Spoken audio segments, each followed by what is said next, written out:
पिता ने बेटे को कुशल व्यापारी बनाने की ठानी और 20 रुपए देकर बाजार भेजा और कहा, इन रुपयों से ऐसा सामान खरीद कर लाओ जिससे लाभ कमाया जा सके। अपने मित्र मर्दाना जी को साथ लिए बेटा नानक तलवंडी से चूहरकाना बाजार की ओर चल पड़ा, परंतु दोनों कोई 10-12 मील दूर ही निकल सके होंगे कि उन्हें जंगल में बड़ी संख्या में साधु आते हुए दिखे, जो कई दिनों से भूखे थे। सेवा भावी नानक से साधुओं की ऐसी स्थिति देखी न गई और उनके मन में पिता के दिए 20 रुपए ध्यान आए, परंतु नानक और उनके मित्र मर्दाना दोनों ही पिता के क्रोध को स्मरण कर कांप उठे। पिता के क्रोध का सामना कौन करेगा?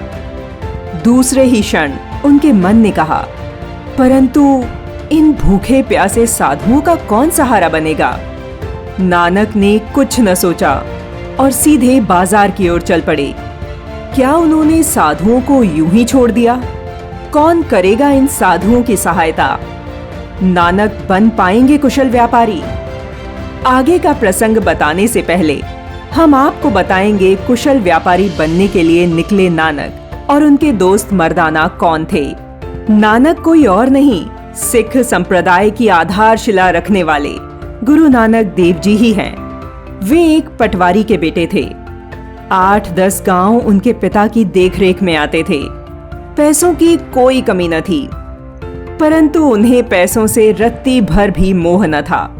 वे दिन रात आत्मा की सेवा में लगे रहते, जबकि उनके पिता अपने बेटे को सांसारिक ज्ञान देने में जुटे रहते। बेटे की सांस्कारिक कार्यों में रुचि बढ़े, इसके लिए गुरु नानक का सुलक्षणी नाम की कन्या से विवाह करवा दिया गया।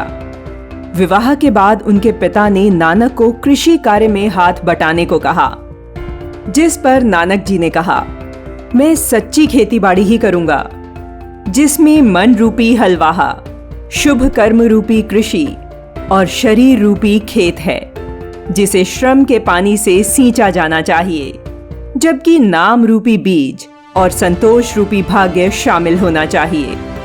नम्रता को रक्षक बाड़ बनाकर भावपूर्ण कार्य करने से जो बीज जमेगा, उससे ही घर बार संपन्न होगा। नानक की बात सुनकर पिता समझ गए कि वे खेती बाड़ी में ध्यान नहीं लगाएंगे, परंतु पिता कालू मेहता भी हार कहां मानने वाले थे। अब की बार उन्होंने नानक को व्यापार कराने की ठानी और इसीलिए उन्हें उनके मित्र मर्दाना जी के साथ बाजार भेजा गया। परंतु बाजार के रास्ते में ही भूखे प्यासे साधुओं को देखा तो दोनों भावुक हो गए। पिता के क्रोध की चिंता छोड़कर नानक ने एक दुकान से राशन जैसे आटा, दाल, चावल, घी और कुछ मिष्ठान खरीद लिए। राशन लेकर नानक जंगल में उसी स्थान पर पहुंचे जहां साधुओं की टोली जमा थी। नानक ने हाथ जोड़कर साधुओं से सभी वस्तुएं स्वीकार करने का आग्रह किया।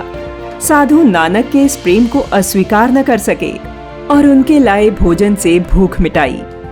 नानक साधुओं से भेंट के बाद अपने गांव लौट पड़े। जैसे ही घर पहुंचे, उनके हाथ खाली देखकर पिता क्रोध से तमतमा उठे। पिता की फटकार सुनने के बाद नानक ने जो कहा वो अमर हो गया। उन्होंने कहा, पिताजी, आपने कहा था 20 रुपयों से ऐसी वस्तु खरीद कर लाना जिससे लाभ कमाया जा सके। हमने ठीक ऐसा ही काम किया। 20 रुपए में जो भोजन और कपड़े खरीद कर हमने उन साधुओं को दिए, उससे हमें कई गुना लाभ संतोष के रूप में प्राप्त हुआ है। मानव और आत्म सेवा की ये लगन आज प्रत्येक गुरुद्वारे में लंगर के रूप में देखने को मिलती है।